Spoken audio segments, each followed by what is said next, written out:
Assalamualaikum warahmatullahi wabarakatuh. Semangat pagi sahabat semuanya. Bersama saya lagi Wiwit Abe di acara Lu Lagi Lupa Lagi Belajar Lagi.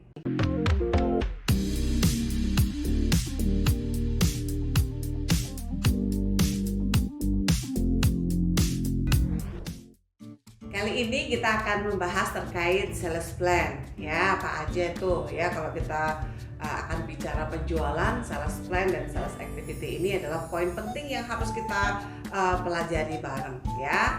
Jadi kalau frameworknya itu dari sales plan, activity itu ada 2 poin terkait time managementnya dan territory managementnya ya. Nah di sini kita mau ngasih contoh nih ya, bagi Anda misalnya sales atau bagian marketing dari pihak perbankan.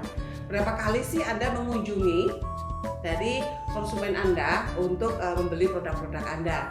Ya, kalau kita bicara dalam hitungan setahun sampai 500 atau 700 kunjungan nggak? 500 sampai 700 kunjungan nggak? Bagaimana Anda mengunjunginya mereka gitu ya? Bagi Anda agen atau sales di bidang insurance gitu ya, di bidang asuransi, berapa kali sih Anda mengunjungi calon prospek Anda kayak gitu ya? Apakah ada 1, 2, 3, sehari bisa 5, 10 orang yang Anda kunjungi? Karena kunjungan ini bisa berarti gambarannya nggak harus berkunjung ya, istilahnya bisa by telepon, by email ya, dengan teknik komunikasi yang lain ya, istilahnya yang penting Anda kontak dengan mereka. Nah di sini bagi semua tim sales, istilahnya tim marketing, harus punya yang namanya ilustrasi plan dan activities. Sehari ini ngapain aja gitu ya, sehari ini kontak siapa aja, berapa persen dari yang Anda kontak closing kayak gitu ya, itu akan dilakukan review setiap bulannya ya. Jadi harus punya activities plan dari daily-nya gitu ya. Berikutnya, jadi Anda bisa membuat dari daily activity, kemudian dijabarkan lagi gitu jadi monthly activity. Nanti ada review misalnya per kuartal gitu ya, per kuartal gitu.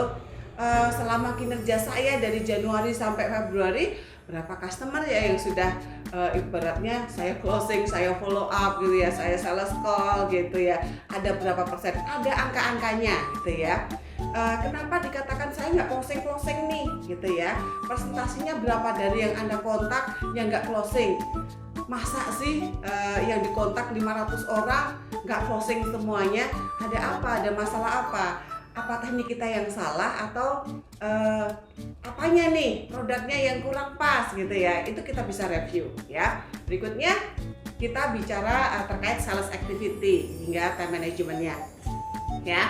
Jadi dari sini yang penting dari time management di sini adalah meningkatkan produktivitas. Jadi kalau Anda sudah tahu dari satu kuartal pertama nih ya, Januari sampai sampai April, produktivitas kita kok kurang ya gitu ya.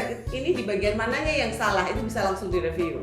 Dan di sana ada keseimbangan hidup ya, ada target untuk mencapai tujuannya di sana. Karena kalau ternyata apa yang kita kerjakan selama ini nggak pas kayak gitu ya, itu bisa segera kita revisi kayak gitu ya, kita perbaiki, kita belajar lagi skill deep ya, skill up kemampuan kita untuk mencapai tujuan yang kita inginkan gitu ya.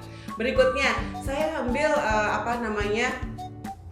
kata-kata nih istilahnya motivasi yang menurut saya ini bagian dari motivasi dari Michael Ascoli gitu ya. Jadi ada beliau menyampaikan tentang the bad news is time flies ya, the good news you are the pilot. Kalau kita bicara dari sana itu mengartikan bahwa berita buruknya itu, aduh ini sudah akhir tahun nih, target saya belum tercapai, ini adalah time flies-nya, waktunya sudah berlalu, Anda belum menghasilkan apa-apa, itu adalah bad news-nya, berita buruknya. Nah di sana Andalah sebagai seorang pilotnya yang bisa menjalankan bagaimana proses sales Anda, proses penerbangan Anda itu jadi baik, tergantung Anda gitu ya. Jadi kalau kita bicara manajemen waktu secara efektif, saran saya ada 5 hal yang perlu Anda perhatikan ya. Susun daftar kegiatan yang Anda lakukan ya. Susun dulu daftar kegiatannya apa. Kemudian tingkatkan kepentingan ya setiap kegiatan tersebut. Kegiatannya yang penting mana, yang kurang penting mana gitu ya. Yang ketiga, tentukan tingkat urgensi dari setiap kegiatan tersebut ya. Yang keempat, golongkan ya setiap kegiatan tersebut ke dalam 4 kuadran ya. Ada 4 kuadran ya. Nanti kita bicara tentang suatu matrik ya, prioritas gitu ya. Nah, di sana Anda harus menentukan mana yang penting, mana yang kurang penting gitu. Dan yang kelima adalah tentukan strategi yang Anda pilih. Ya. Nah, sekarang kita bicara work prioritization ya. Sebenarnya apa sih perbedaan important dan urgent? Urgent apa urgent? Perbedaannya important dan urgent ya. Kalau kita bicara important ya, important itu tidak memiliki batas waktu penyelesaian ya, tidak memiliki batas waktu penyelesaian tertentu, namun memiliki dampak yang signifikan. Tapi kalau kita urgent gitu ya, memiliki batas waktu penyelesaian sesegera mungkin ya. Anda bisa mulai nih membuat dalam hari ini aktivitasnya apa aja nih. Saya hari ini rapat, membalas email, panggilan telepon, ada masalah mendesak lainnya, ada deadline hari ini, nanti harus tayang beritanya kayak gitu ya. Jadi sekarang Anda ambil ya aktivitas Anda dalam sehari ini apa aja ya, Anda tulis. Kita harus membiasakan gitu ya. Dalam satu hari ini ada meeting, ada seminar kayak gitu ya. Kemudian Anda harus udah urusan keluarga, kemudian ada kerjaan kantor, panggilan telepon, kita harus nyenengin diri sendiri, nonton TV. Nah, itu Anda bikin list sebanyak mungkin dalam satu hari itu. Kemudian sekarang kita coba membuat prioritas nanti ya matriknya. Selanjutnya kita akan bahas terkait matrik prioritas ya. Perhatikan gambar bagian yang di bawah ini. Bisa langsung Anda praktekkan ya di ini keseharian prioritas Anda ya. Kita coba sekarang di sini ya, bagian sebelah kiri dari yang paling tinggi. Penting tapi mendesak mana nih dari bagian yang daftar Anda yang Anda tulis tadi? Misalnya persiapan meeting, perencanaan daily work, membangun hubungan dengan calon pelanggan, pengembangan pribadi dalam sales skill ya. Berikutnya ya, kita pilih yang penting dan mendesak. Ya, penjualan menurun signifikan, masalah mendesaknya supply bahan bakunya menurun, deadline monthly report, kemudian ada rapat akhir tahunan. Ya, berikutnya kita ke bawah dari daftar Anda ya, sesuaikan dengan daftar Anda masing-masing ya. Mendesak tapi tidak penting. Oh, ada email, pertanyaan produk dari calon pelanggan, kegiatan tambahan, brainstorming produk baru ya. Ya, ini termasuk yang tinggi ya, di sini yang sebelah kiri termasuk yang rendah ya. Tidak penting dan tidak mendesak, panggilan telepon ya, pas kerja ada panggilan telepon. Kemudian pemberitahuan medsos ya, menonton berita TV. Nah, di sini adalah kita bicara dari sisi rendahnya dari prioritas Anda. Jadi Anda bisa membagi dan memilah dari mana poin-poin yang penting dari keperluan Anda ya. Itu semuanya tergantung Anda. Nah, sekarang kita lanjut nih ke territory management. Apa sih ini territory management terkait sales plan gitu ya.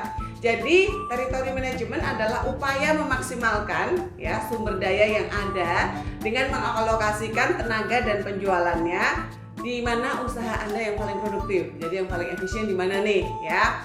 Jadi teknik melakukan territory management ada 3 ya. Yang pertama territory segmentation ya, disesuaikan segmentasinya. Kedua, yang langkah kedua adalah potential analysis ya, yang berpotensi di daerah mana nih gitu ya. Kita menggunakan kerangka 4C untuk analisisnya ya. Kemudian step 3 itu area prioritas ya, di mana Anda melakukan prioritas ya berdasarkan potensi yang ada ya, agar biayanya lebih efisien ya. Sekarang Anda bagi zona 1, 2, 3, 4 ya, Anda bagi sendiri zona pertama, kedua, ketiga, wilayah mana nih yang tepat untuk produk Anda ya. Nah, yang terakhir kita bicara dengan teknik untuk merespon keberatan prospek ya, karena sebagai sales ini pasti Anda ketemukan ya, orang yang berat untuk membeli produk-produk Anda pasti akan ditemukan. Nah, saya akan ngambil contoh ya dari sini, ada 3 tekniknya apa aja gitu ya. Itu ada reverse method, ada admit method, dan yang ketiga ada fill felt found method ya. Saya akan memberikan contoh nih sebagai satu, misalnya dari prospek Anda dari pihak sales marketing atau marketing dari satu bank ya. Anda prospeknya menyampaikan biaya sewa modalnya kok tinggi ya gitu ya. Nah, Anda sebagai sales ada jawabannya nih gitu ya. Biaya sewa kami memang tinggi gitu ya, tapi jadi membenarkan dulu apa yang disampaikan oleh konsumen ya. Di sini menggunakan produk kami. Nah, biaya di sini kenapa mahal? Itu untuk memberikan layanan Anda itu cepat dan mudah seperti yang Anda butuhkan.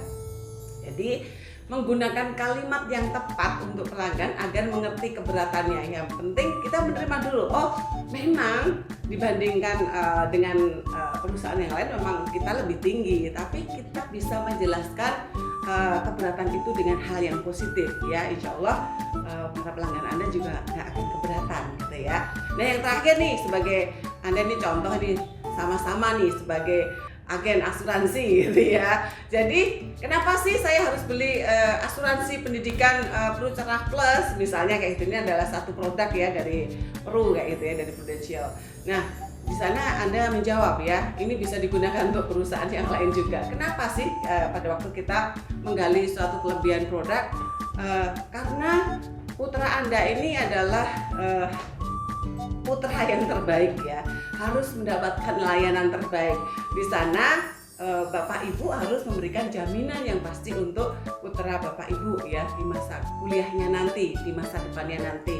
Karena produk ini hanya satu-satunya produk ya, satu-satunya produk yang orang tuanya pemegang polis akan tercover dengan penyakit kritisnya. Produk lain nggak ada loh kayak gitu ya. Jadi di sana menyampaikan keberatan ya, istilahnya mahal dikit nggak apa-apa, tapi lebih baik dibanding yang lain. Nah, itu aja contohnya. Silahkan 2 contoh berikutnya Anda gali sendiri ya. Kita bisa lanjutkan di materi video berikutnya di acara Lupa Lagi, Belajar Lagi.